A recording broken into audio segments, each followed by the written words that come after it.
येशू ख्रिस्ताचा जन्म.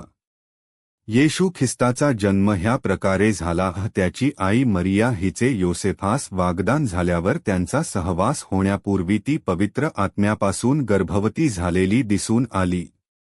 तिचा पती योसेफ नीतिमान होता व तिची बेअब्रू करण्याची इच्छा नसल्यामुळे तिला गुप्तपणे सोडण्याचा त्याने विचार केला.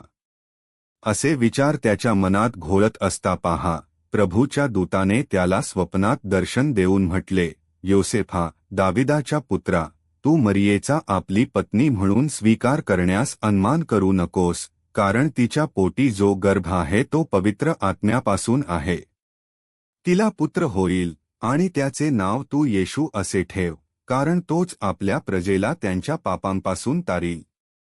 हे सर्व अशासाठी झाले की प्रभूने संदेष्ट्याच्या द्वारे जे सांगितले ते पूर्ण व्हावे ते असे. पहा, कुमारी गर्भवती होईल व तिला पुण्य होईल आणि त्याला इम्मानुएल हे नाव देतील. ह्या नावाचा अर्थ आमच्याबरोबर देव.